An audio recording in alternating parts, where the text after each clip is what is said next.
Bonjour et bienvenue à cette édition de la Tribune TVHR. Mon premier invité brise en quelque sorte la glace parce qu'il est le premier candidat de l'équipe André Bouchard à accepter notre invitation en vue de la prochaine campagne électorale, donc de novembre prochain. Il s'agit de Philippe Bernier-Lévesque qui sera candidat donc de l'équipe André Bouchard pour le district 1. C'est le quartier, donc le district Vieux-Saint-Jean, Vieux-Iberville. Monsieur Bernier-Lévesque, bonjour, bienvenue à l'émission. Bonjour Mario, merci de me recevoir. Ça fait plaisir. D'abord, peut-être nous parler un peu des raisons qui vous amènent en politique et de vous joindre à l'équipe André Bouchard. Moi, à la base, je suis travailleur social de profession, puis ça fait au-dessus de 10 ans que je travaille dans les organismes communautaires. Pour moi, l'implication dans ma communauté, c'est quelque chose de très important. Entre autres, par mon implication à l'Office municipal d'habitation du Haut-Richelieu depuis 7 ans, dans l'organisation de la Nuit des sans-abri, entre autres. Donc, c'était un peu une évolution naturelle de mon implication, de ce que je peux apporter, mon énergie au service de la communauté. Donc, c'est des dossiers importants. Donc, je pense que tout l'aspect humain vous touche particulièrement là, parce que vous travaillez dans ce secteur-là. Et vous avez parlé de la Nuit des sans-abri. Donc, ça aussi, ce sera un dossier important pour vous, là, le dossier de l'itinérance et des logements abordables pour les gens. Effectivement, le premier objectif que j'aimerais travailler pendant ma campagne, c'est le logement social. Par logement social, ce qu'on veut dire, c'est du logement hors marché spéculatif. C'est du logement qui est subventionné. Et c'est une manière là, qu'on a comme société de pouvoir aider les gens qui sont plus vulnérables. Puis, c'est aussi un bon investissement comme société, comme collectivité, parce que ça permet aux gens d'avoir des conditions de vie qui sont plus adéquates. Ça évite la prolifération de problèmes de santé, de problèmes sociaux, etc. Oui. Bien, vous travaillez dans ce secteur-là. Comment vous voyez la situation globalement à Saint-Jean-sur-Richelieu? À Saint-Jean-sur-Richelieu, on a environ 2,2 % de nos logements qui sont des logements sociaux. La moyenne québécoise, c'est 4,4 %. Puis la majorité des experts dans le domaine croient que la cible à atteindre, ce serait 20 % de logements sociaux dans notre parc de locatifs. Pourquoi ça? Parce qu'à partir de 20 % ça aura une pression à la baisse sur le prix des loyers qui est très élevé. Donc, en augmentant l'offre, non seulement juste du marché régulier, en ajoutant le logement social, on vient aider le reste de la collectivité qui sont des locataires. Bon. Si on parle de votre district précisément, donc Vieux-Saint-Jean, Vieux-Iberville, on a annoncé beaucoup d'investissements en infrastructure, notamment dans ce district-là. C'est un secteur donc qui sera revitalisé. Et comment vous voyez donc les choses si vous êtes élu comme conseiller de ce district-là là, pour les 4 prochaines années, précisément là, dans le Vieux-Saint-Jean et Vieux-Iberville? La revitalisation, c'est quelque chose de très important parce que le Vieux-Saint-Jean, c'est le cœur culturel et institutionnel de la ville de Saint-Jean-sur-Richelieu. Mais j'aimerais amener l'attention aussi sur le Vieux-Iberville.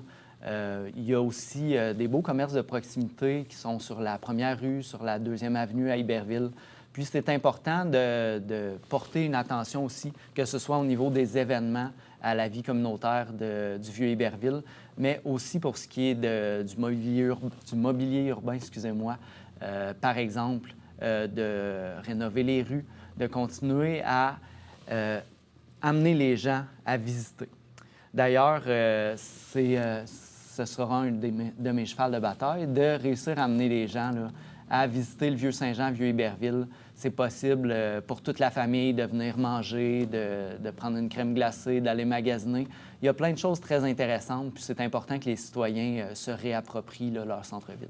Oui, c'est ça. Donc, si on s'attaque au Vieux-Iberville spécifiquement, parce que ça a été discuté ici sur le plateau, certains aimeraient plus d'animation, que les deux secteurs, Saint-Jean-Iberville, soient harmonisés davantage.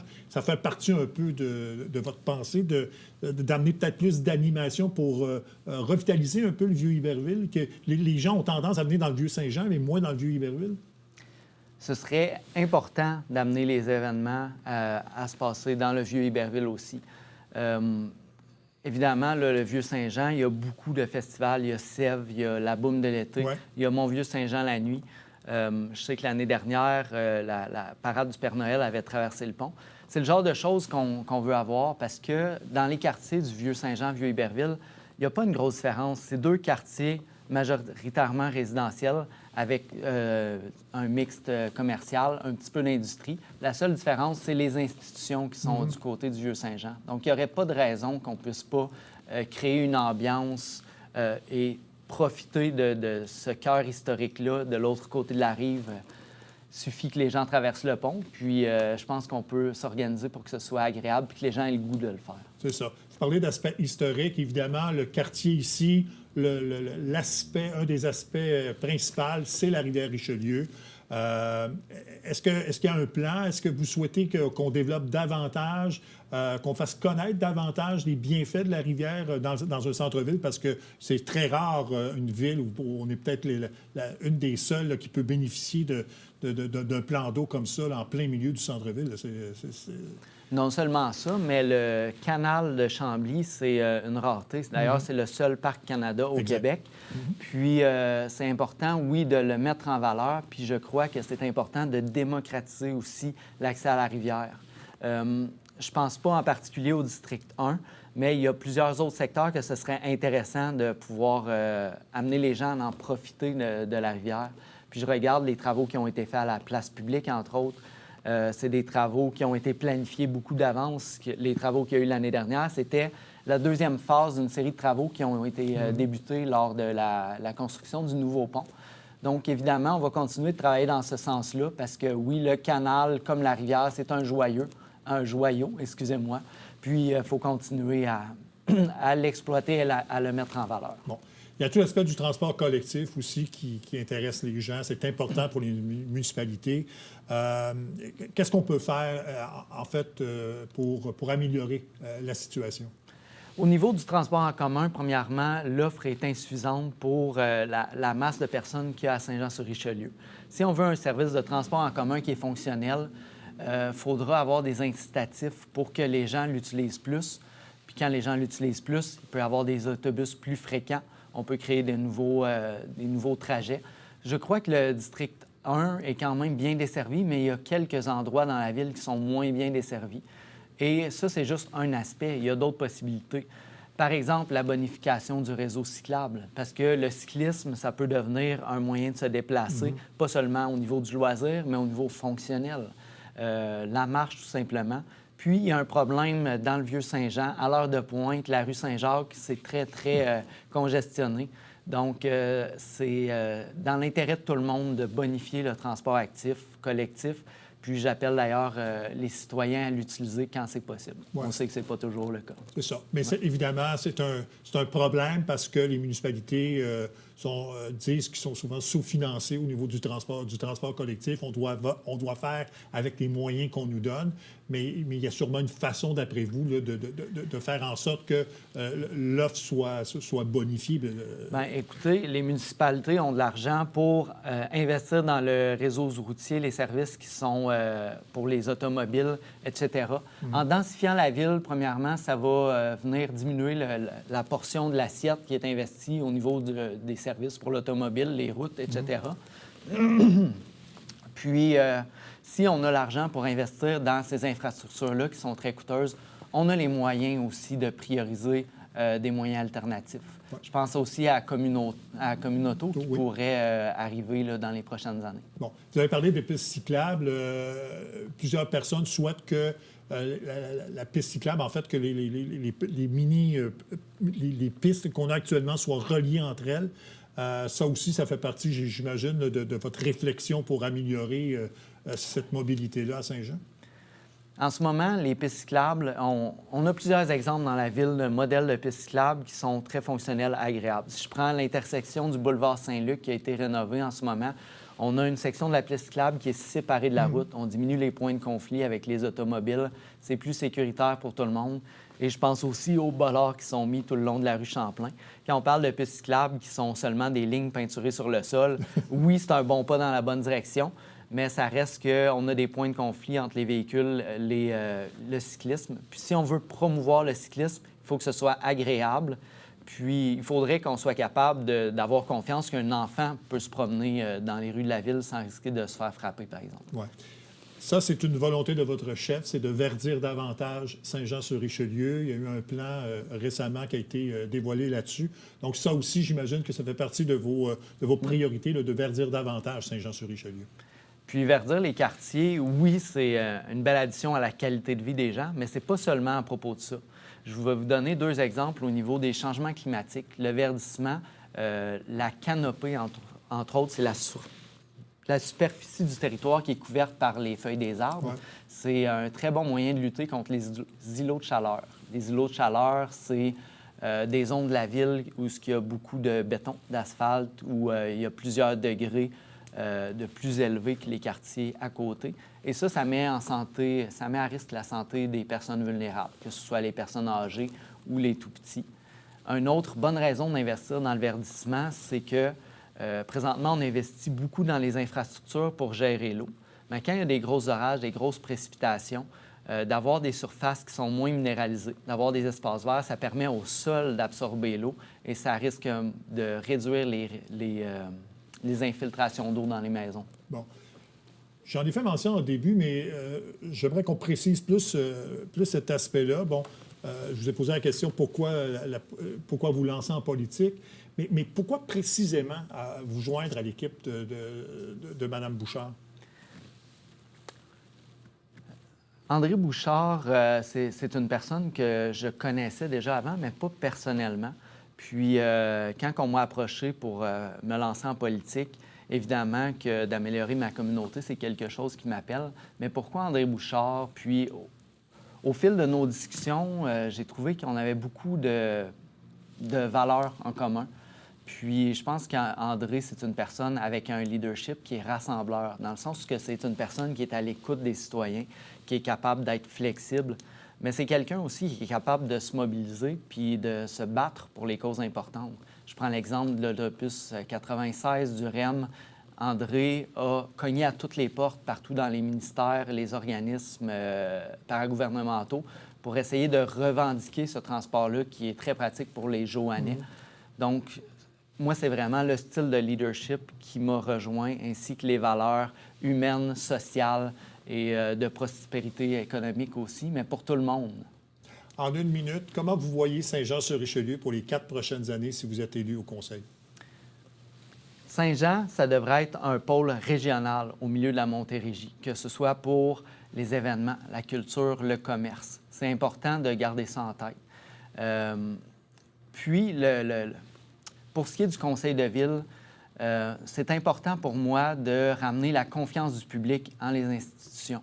Si je regarde aux dernières élections, il y a moins de 40 % de la population qui ont voté aux élections municipales. Dans mon district 1, c'est pire, c'est en bas de 30 %.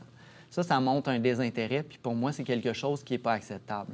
Puis, le travail d'un conseiller municipal, c'est de planifier. Un conseil municipal, c'est comme un chef d'orchestre. C'est pas eux qui font la musique, c'est eux qui dirigent le tout.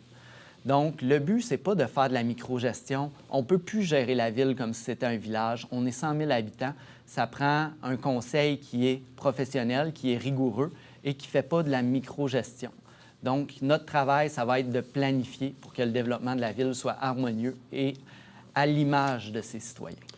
M. Vernier-Lévesque, merci beaucoup. Bonne chance pour la campagne électorale qui s'en vient. On aura l'occasion de se reparler cet automne. Merci beaucoup de m'avoir reçu. Merci beaucoup. Au revoir. On fait une courte pause et on vient tout de suite après. Salut, ici Alexandre Baudouin. Et François Trépanier. Hey, François, souvent les gens nous demandent quand est-ce qu'on peut vous regarder? Mais là, c'est à partir du mercredi. Mercredi, 19h, on vous fait découvrir des acteurs de l'industrie sportive locale qui se distinguent. Manquez pas ça.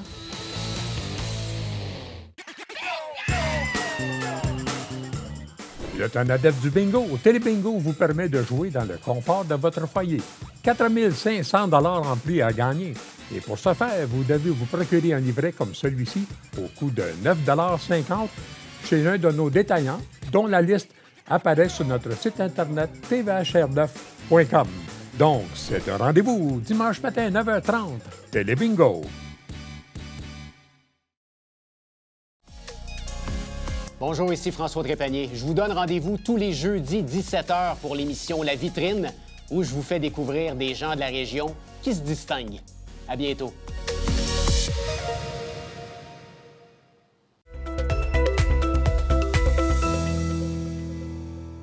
On apprenait tout récemment que les caisses Desjardins déménagent au Carrefour Richelieu. On parle ici des Halles de Saint-Jean et du guichet également de Saint-Luc. Donc, ils vont être déplacés au Carrefour Richelieu. Pour nous en parler, parce que c'est une nouvelle quand même importante, on a M. Yves Bisson, qui est le directeur général des caisses Desjardins du Haut-Richelieu. M. Bisson, bonjour. Bonjour. Qu'est-ce qui explique donc cette décision-là de déménager les caisses qui sont là depuis les débuts, je pense, des Halles Saint-Jean, donc de déménager les caisses Desjardins au Carrefour Richelieu? Bien, dans un premier temps, peut-être une petite correction. Là, on ne déplace pas les guichets de Saint-Luc. Non, c'est ça. Les OK. guichets vont rester à Saint-Luc, donc à la condition que le propriétaire nous permette de laisser les guichets à cet endroit-là. Donc, dans le fond, ce qu'on centralise comme activité dans le secteur de Saint-Jean, là, je parle juste de Saint-Jean, c'est la succursale de Saint-Luc et des Halles. Avant, nous étions à Gadebois aussi. Donc, Gadebois, on les a intégrés dans nos deux locaux en attendant parce que le Centre Desjardins Entreprises puis le service signature avaient besoin de plus d'espace. OK. Donc, une des raisons principales qu'on fait ça, c'est qu'on a besoin de moderniser un petit peu nos installations. Les Halles, ça fait, je pense, 20 ans que c'est pareil. Et puis rénover la succursale serait plus problématique que de s'en aller dans des endroits un petit peu plus modernes. Moderne, oui.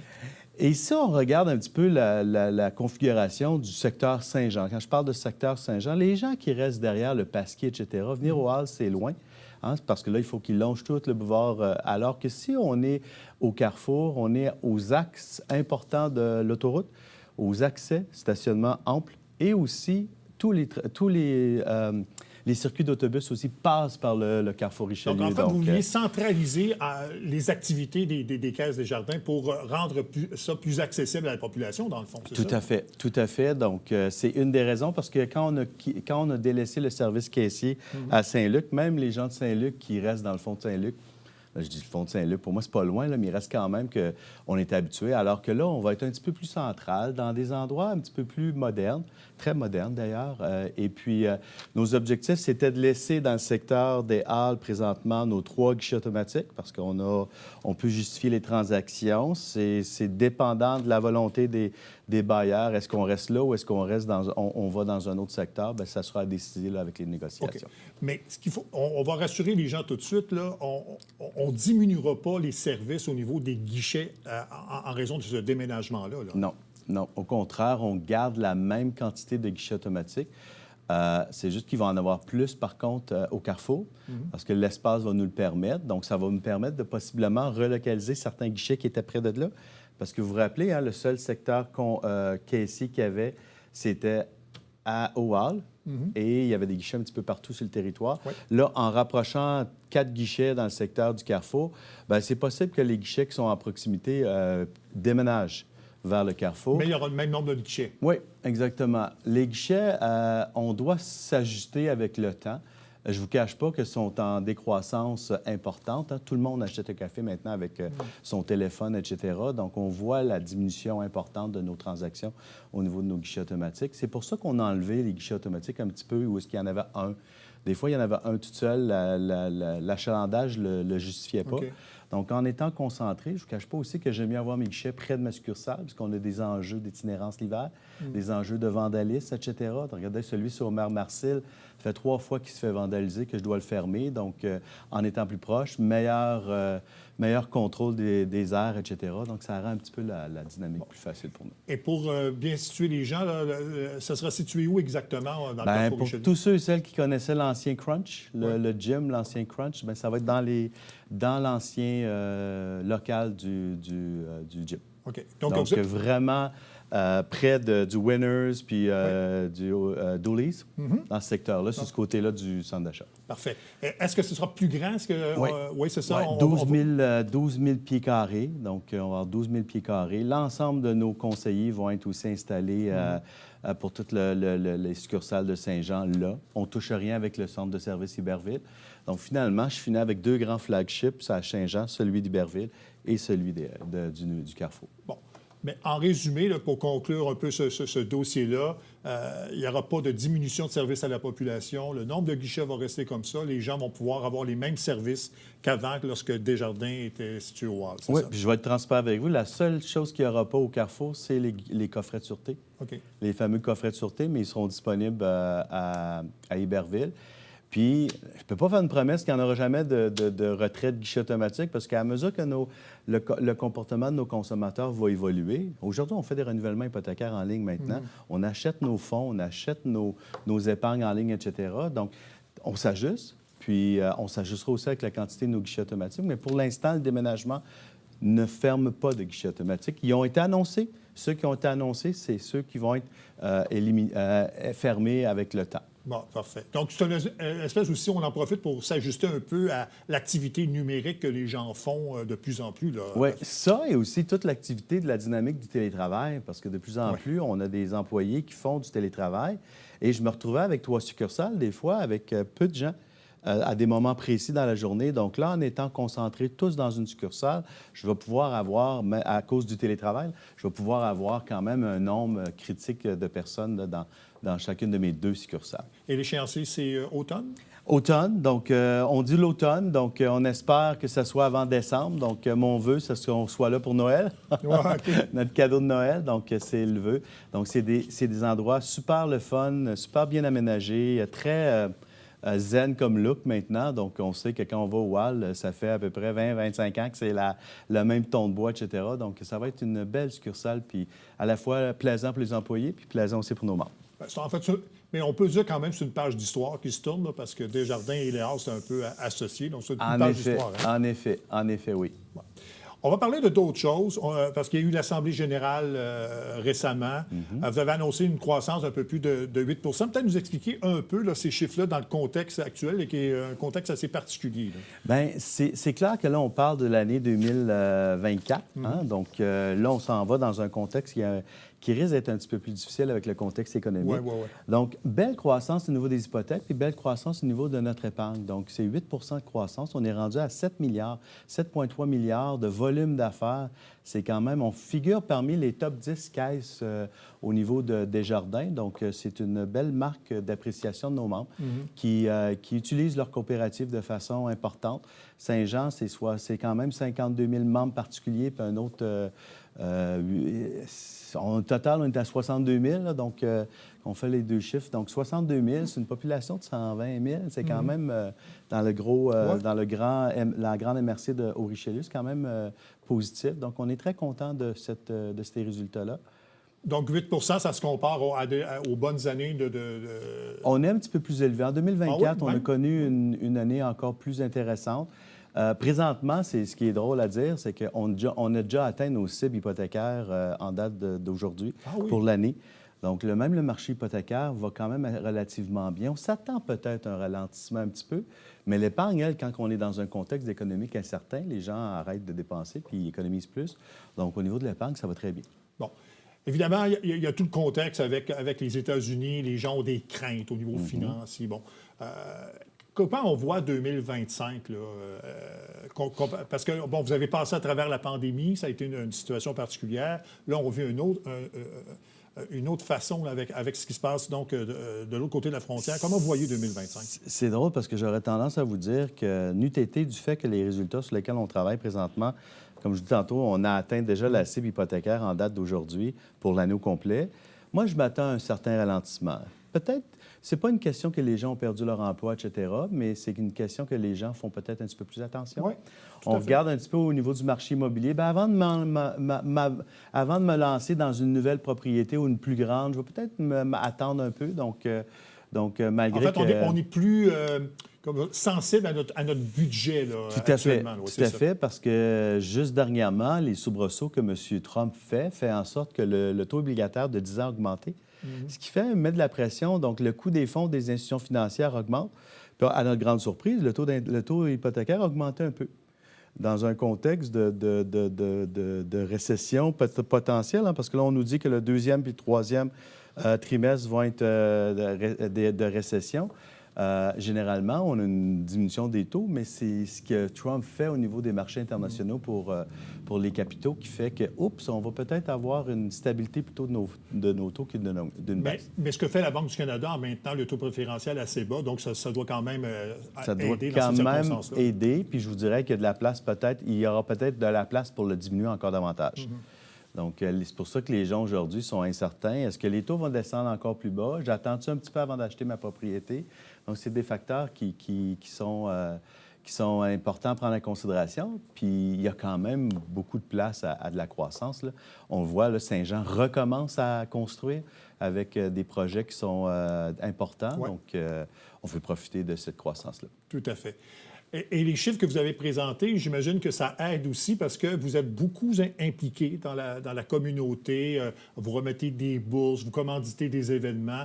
Donc ça aussi, c'est un rôle important que vous avez là, dans la région, là, cette implication au niveau communautaire. Tout à fait. Hein? Cette année encore, nos membres ont décidé de mettre tout près de 800 000 dans notre fonds d'aide au développement du milieu. Donc, une belle implication.